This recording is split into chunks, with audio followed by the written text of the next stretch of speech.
I said before the election, I said, hey, I can't tell you who's going to win, but I'll tell you who's going to lose. America, because there is no one. I'm not going to go that off. Oh, it was an like a square, they put together everything in the box.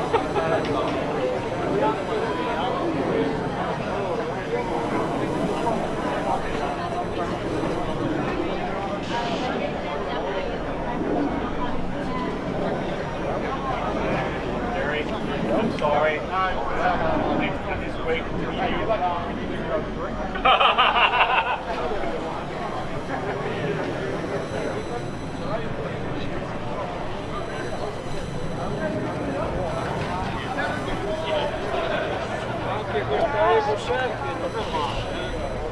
Huh? If we go, I won't go.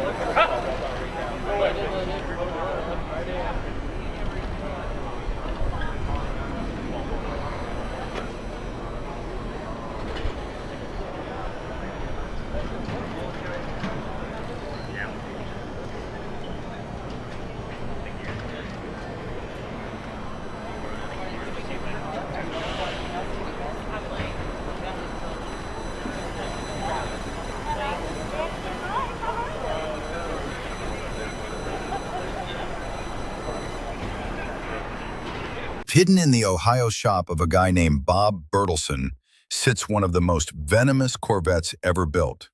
They call it the Green Mamba, a 1968 C3 that has been twisted, sharpened, and reborn as a full-on pro touring track weapon. And wait until you see what it does at SEMA. Red top battery handles the chore of starting the motor. It is hidden in a compartment behind the passenger seat. CR Racing supplied the radiator with oil and power steering plate coolers built into the tanks.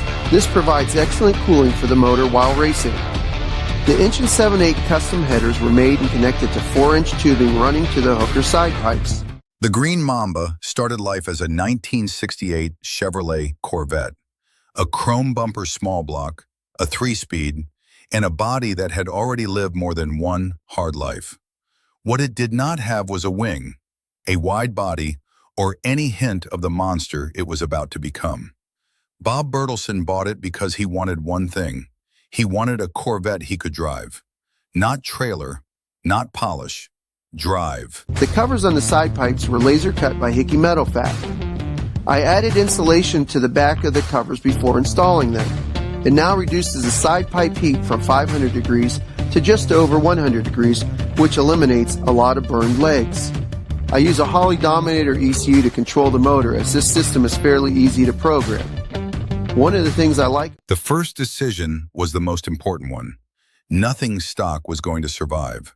The body was pulled, the factory chassis tossed aside, and a full, custom, pro touring skeleton was built to replace it. Tubular control arms, coilovers at every corner, a modern rack and pinion, massive bare brakes clamped onto big rotors behind Forgeline CV3C concave wheels. Everything the original 68 never had. This allows me to detune the engine on a smaller autocross course. The Odometer LCD display has a chore monitoring the engine functions. I like the gauge because of the great selection of gauge configurations and how easy it is to program. You can program the warning lights in different colors and/or have text appear that might tell you high water temperature, low oil. Under that clamshell hood lives the soul of this thing. A hand-built LS-based V8, angry, cam-heavy, sending well over 600 horsepower through a Bowler-built T56 6-speed, down the drive shaft, into a Ford 9-inch Outback with JRI shocks planting every single one of those horses. This is the engine bay of a car that goes, not a car that shows. That is not correct. A QuickTime bell housing is connected to a Tremec T56 6-speed transmission. Bowler Transmission installed their Stage 2 upgrade kit before I installed it in the car. I have used this setup in 3 cars and has remained reliable, smooth shifting, and durable. The Center Force Triad triple disc clutch handles the clutch duties. I've been known to be hard on clutches, sometimes only getting one race out of them. But I've found this. Then there is the body, widened by hand, flared fenders, a chin splitter that looks like it could slice asphalt, Carbon fiber louvers over the hood, dumping heat straight out of the engine bay. And the signature piece, that massive rear wing, standing tall across the back deck like a stinger.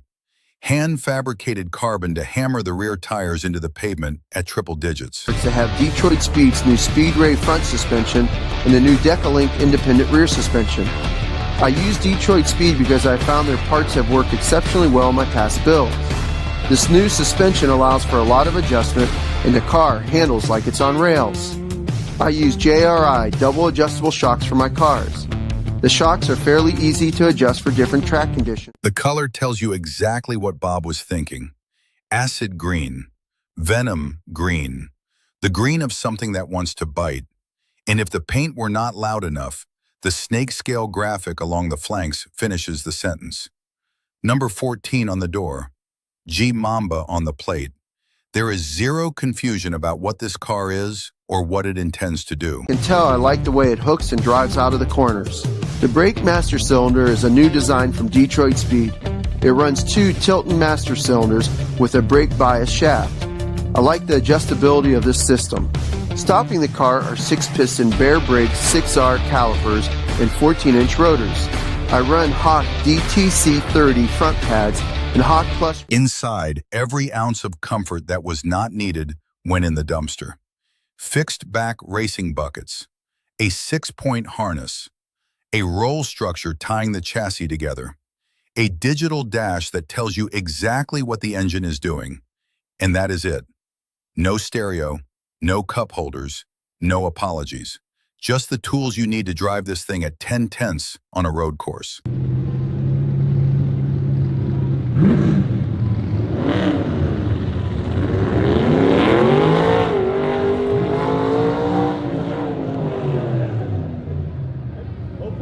Next week it's going in.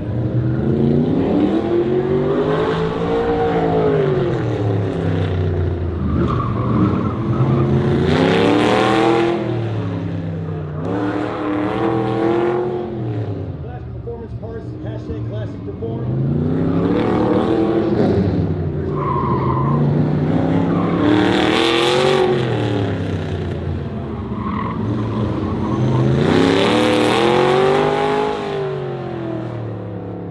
And Green Mamba's a nasty Corvette.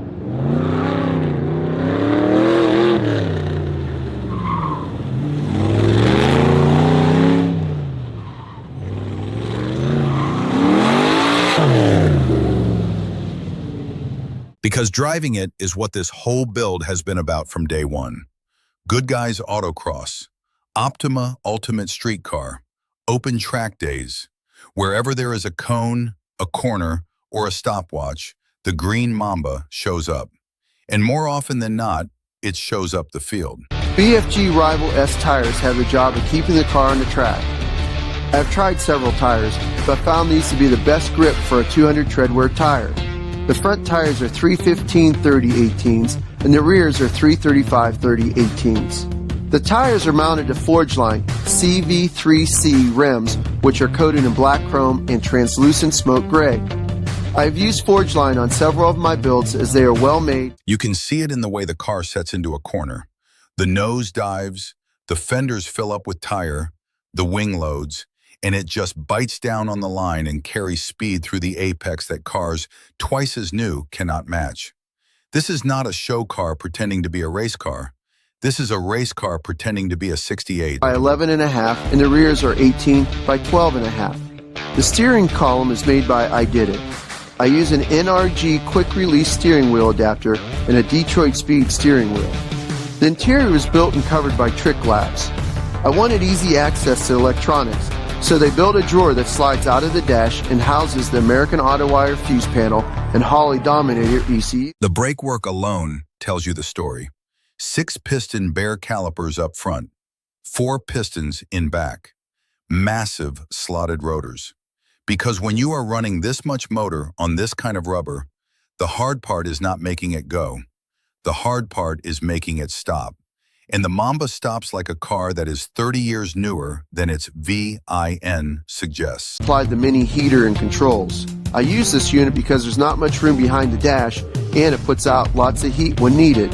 I installed a Samsung tablet to run the Solo Storm Autocross app, GPS maps, and also to supply music to my Kenwood Bluetooth controller and amp so I can listen to tunes while I'm cruising. Safety is important to me. That is why the car is outfitted with a Safecraft 10-pound fire suppression system that has nozzles on the motor, fuel tank, and The suspension is dialed the same way. Every arm, every bushing, every shock has been selected to keep the contact patch flat and the car balanced on the throttle. That is why you see the driver getting on it early coming out of a corner. The car simply accepts the power and sends it to the ground. No drama, just drive. because it doesn't show fingerprints and it has a really cool look. Green Mamba has been done for a few weeks and I have autocrossed it a few times. All the components I mentioned earlier are working very well together. The car launches, accelerates, and stops better than any car I've ever driven.